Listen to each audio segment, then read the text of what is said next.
The mahogany walls of my father's study seemed to close in as he signed the final document with a flourish. The scratching of his Mont Blanc pen against paper felt like nails on a chalkboard. There, he said, sliding the trust fund transfer papers across his desk. It's done. All $2 million will go to Jennifer instead. My name is Emma Chin, and at 28, I was being written off by my family for the last time. My sister Jennifer stood by the window, trying to hide her triumphant smile as she watched our father disinherit me. Emma, my mother sighed from her perch on the leather armchair, if you just gone to law school like your sister, if you just applied yourself. I did apply myself, I said quietly, watching my father's expression darken. Just not to what you wanted. Playing with computers in your apartment isn't applying yourself, he snapped, standing up to tower over his desk. Your sister made partner at Thompson & Mitchell at 32. Meanwhile, you're what? Coding websites for small businesses, living in that tiny apartment in the city. I could have told them then. Could have explained that what they saw as playing with computers was actually the development of an age-driven financial technology platform that was about to revolutionize global markets. Could have mentioned the Series B funding meeting I had next week with venture capitalists who'd already valued my company at $300 million. But I didn't. I learned long ago that my family only saw what they wanted to see. You're right, I said instead, standing up. I'm clearly a disappointment. Jennifer deserves the money more than I do. Jennifer shifted uncomfortably by the window. For a moment, I caught a glimpse of the sister I used to know, the one who'd shared ice cream with me after bad days at school, who'd helped me with my math homework before our parents' expectations had driven a wedge between us. Emma, she started, but I held up a hand. It's fine, Jen, really. Congratulations on making partner. You've earned this. As I walked toward the door, my mother called after me. Will you at least join us for dinner? Your father's reserved a table at Le Bernardin to celebrate Jennifer's promotion. I turned back one last time, taking in the scene. My father's disapproving frown, my mother's practiced worry, Jennifer's mix of triumph and guilt.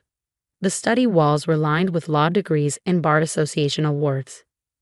Not a single photo of me or my accomplishments in sight.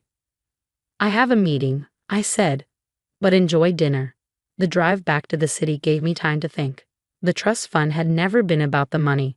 I had more than enough of my own now. It was about what it represented. My parents had set up identical trusts for Jennifer and me when we were born, meant to be released on our 33rd birthdays.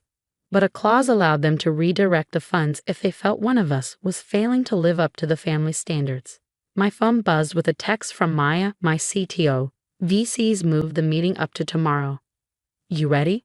I smiled, thinking about the presentation we prepared. More than ready, I typed back. Time to change the game. When I reached my apartment, the tiny space my father had sneered at, I kicked off my heels and walked straight to my home office.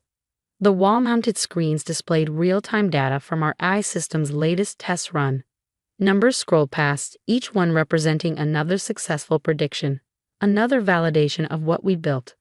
The playing with computers my father dismissed had led to the creation of ATGNA, adaptive trading heuristics and enhanced neural analytics, an AI system that could predict market movements with unprecedented accuracy, processing millions of data points to identify patterns human traders could never spot. My phone buzzed again. This time it was Jennifer. I'm sorry about Dad, her text read. You know how he gets.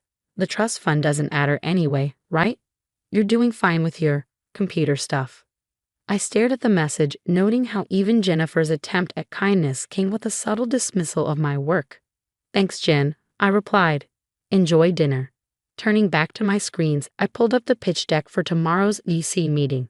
The numbers were staggering. Our beta testing had shown ATGNA outperforming traditional trading algorithms by 312%. Major banks were already quietly reaching out, hoping to get early access to the technology. A soft chime announced an incoming video call from Maya.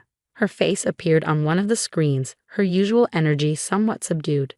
Hey, she said, how'd it go with the family? About as well as expected, I replied, running a hand through my hair. Dad signed over my trust fund to Jennifer. They're celebrating at Le Bernardin right now. Maya shook her head. Their loss. You ready to show those VCs tomorrow what real success looks like?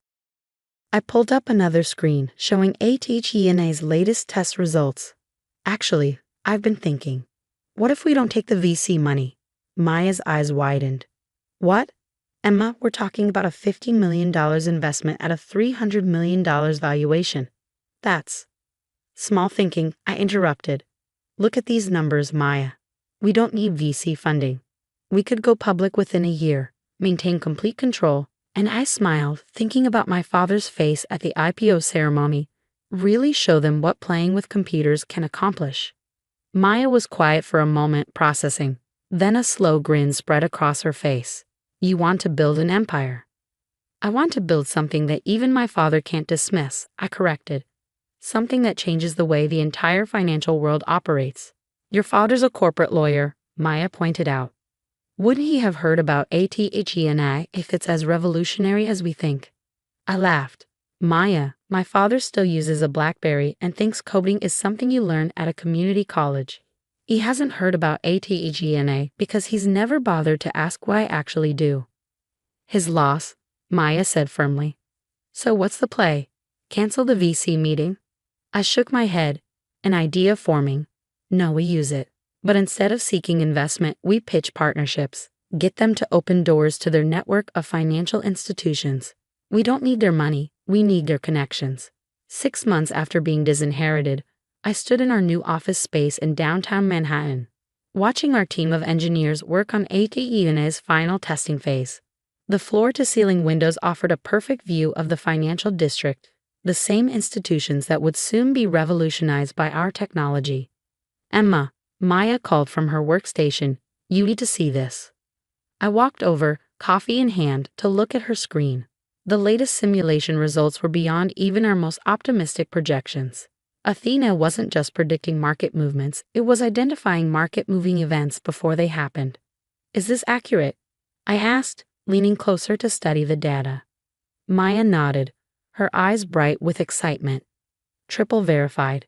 The AI spotted patterns in social media, news articles, and trading behavior that predicted the Morgan Stanley merger announcement 3 days before it happened. If this had been real trading instead of a simulation, we would have made billions, I finished. Have you shown this to the compliance team?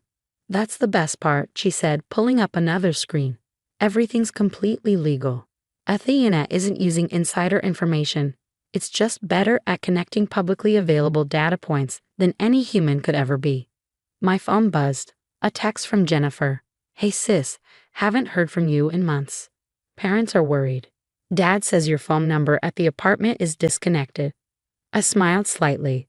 Of course it was disconnected. We'd moved the entire operation to a $40 million office space 6 blocks from Wall Street, but my family still thought I was playing with computers in my tiny apartment. I'm fine, I texted back. Just busy with work. Another buzz, this time from our head of legal, David. SEC meeting confirmed for next week. They're interested in the compliance protocols. That was an understatement.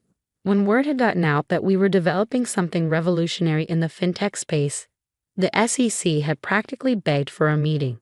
They wanted to understand our technology before it hit the market. Smart of them, really. Ms. Chen. Our receptionist's voice came through the intercom. There's a Mr. Thompson here to see you. He says he's from Thompson and Mitchell. My heart skipped a beat. Thompson and Mitchell, Jennifer's law firm. One of the largest corporate law firms in the city. Send him in, I said, straightening my blazer. James Thompson himself walked through the door, senior partner and my sister's boss.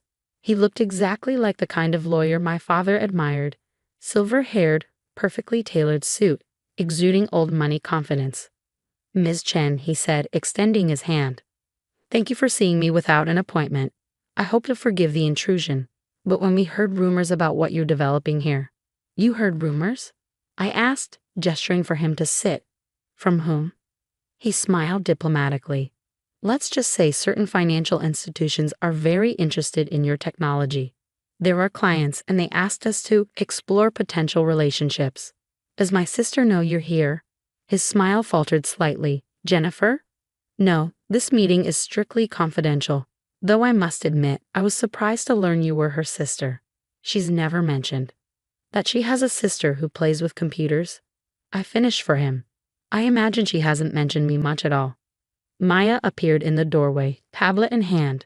Emma, sorry to interrupt, but the Goldman Sachs team is here for their demo. Thompson's eyebrows shot up at the mention of Goldman Sachs. I could almost see him recalculating my worth in his head. Mr. Thompson, I said, standing, I apologize, but I have another meeting. If you'd like to discuss potential relationships, you can contact our legal team to schedule something. Of course, he said, rising quickly. But Ms. Chen, whatever Goldman is offering, we can match it. Thompson and Mitchell represents half the major financial institutions in the city. I walked into the door, feeling a strange satisfaction. It's not about the money, Mr. Thompson. It's about changing the game entirely. I'm sure you understand. After he left, Maya gave me a knowing look. You enjoyed that, didn't you? Maybe a little, I admitted. How long until he tells Jennifer about our little operation here? Given that your sister's firm represents billions in financial interests, I'd say about 5 minutes. Sure enough, my phone buzzed again. Emma, why didn't you tell me? Jim Thompson just came back from your office looking like he'd seen a ghost. What exactly are you working on? I put my phone away without responding. There would be time for family revelations later. Right now, we had a demonstration to prepare for. The Goldman Sachs team was already waiting in our conference room. 5 executives in expensive suits, trying not to look too eager. Their presence here was a coup. Getting Goldman as an early partner would open every door in the financial world. Ladies and gentlemen, I began, standing at the head of the table. What you're about to see will fundamentally change how the markets operate. But first, I need you all to sign these NDAs. The morning of our IPO, I stood in front of my mirror adjusting my suit. Chanel, not that my parents would recognize the difference. The Wall Street Journal sat on my desk, our company's impending public offering splashed across the front page. ATE and AI set to launch biggest tech IPO of the year. Expected valuation, $800 million. My phone had been buzzing nonstop for days.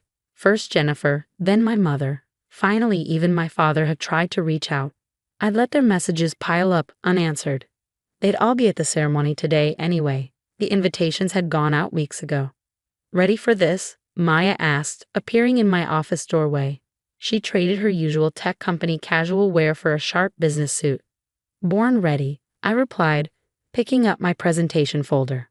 How's ATE&A performing this morning? Like a dream. The latest analysis shows her predicting market movements with 99.7% accuracy. The trading floor is buzzing. Everyone knows this is going to change everything. We made our way to the stock exchange where crowds had already gathered. Financial reporters lined the entrance, cameras flashing as we approached. I caught snippets of their commentary. Youngest female CEO to take a company public. Revolutionary AI trading technology. Already has contracts with major financial institutions. Inside, the exchange was electric with anticipation. Our team had gathered near the podium, along with representatives from every major bank and financial institution in the city. And there, in the front row, sat my family. My father's face was a study in conflicting emotions, pride warring with regret, confusion battling with awe. My mother kept dabbing at her eyes with a handkerchief.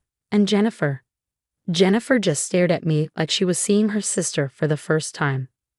Emma, my father stepped forward as I approached the podium. We had no idea. No, I said calmly, you didn't, because you never asked. Before he could respond, the exchange president called me to the stage. It was time to start the ceremony. Ladies and gentlemen, I began, my voice carrying across the suddenly quiet trading floor. 3 years ago, I started coding ATE&A in a tiny apartment. People called it playing with computers. They said I was wasting my potential. They couldn't see that I was building the future. My eyes met my father's as I continued. Today, ATE&A processes more financial data in a second than all of Wall Street could analyze in a month.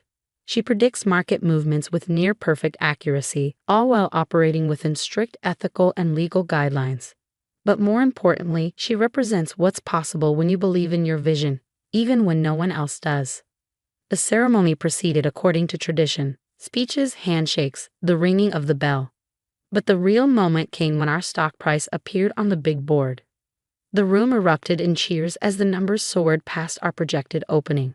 By lunch, my personal stake in the company was worth over $300 million, more than 100 times the trust fund my father had signed away. After the ceremony, my family approached hesitantly. Jennifer spoke first. "Emma, I'm so sorry," she said, her lawyer's composure cracking. "All this time, when you tried to tell us about your work." "Save it," I said, but not unkindly. "You all saw what you wanted to see." My father cleared his throat. "Princess, about the trust fund." "Keep it," I interrupted. "Jennifer earned it, just like I earned this. Sometimes the best thing someone can do for you is believe you'll fail. It makes success that much sweeter." "But we're family," my mother protested. "We should have supported you."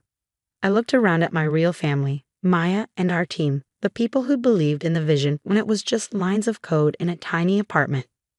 "You're right, we are family," I said. "Which is why you're all invited to dinner tonight. I've reserved the private room at Le Bernardin. I hear it's a good place to celebrate success." My father's face reddened at the reference to that dinner 6 months ago, but he managed a small smile. "We'd be honored." Later that evening, as my family marveled at our company's technology and success over expensive wine, I thought about the long road that had led here. The nights coding while they thought I was wasting time. The meetings they dismissed as playing with computers. The victory they tried to give to someone else. My phone buzzed. A message from Maya. "Stock closed at double our projected value. You're officially a billionaire." I smiled, watching my father try to explain to his country club friends how his disappointing daughter had built an empire right under his nose. Success, I'd learned, wasn't about proving them wrong. It was about proving myself right. "Emma," Jennifer said, pulling me aside, "I need to tell you something. After Jim Thompson came back from your office that day, I looked up everything I could find about ATG&A. I started buying stock in every company that showed interest in your technology. I believed in you, even if I didn't show it." I raised an eyebrow. "Did you make money?" She grinned. "Enough to pay back that trust fund 10 times over." "Good," I said, "because I'm going to need a lawyer I can trust for our next expansion phase. Someone who understands both technology and family." Her eyes widened. "Are you offering me a job?"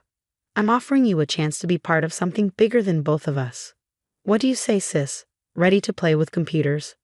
The next morning, as I walked into our office building, now officially the ATG&A Tower, I passed a young intern working on code in the lobby during her break. She reminded me of myself, back when everyone thought I was wasting time with computers. "Keep at it," I told her. "Sometimes the biggest success stories start in the smallest apartments." She looked up, recognition dawning in her eyes. "Ms. Chen, I read about how you built ATG&A. My parents think I'm crazy for choosing programming over law school. But you have a vision," I finished for her. "Hold on to that. And remember, the people who underestimate you today will be reading about you tomorrow." As I rode the elevator to my office, I thought about legacy. Not the kind my father had tried to force on me, but the kind you build yourself, one line of code at a time. Athena wasn't just changing the financial world, she was proving that success doesn't always look like people expect it to. And sometimes, the best inheritance isn't the one you're given, it's the one you create for yourself.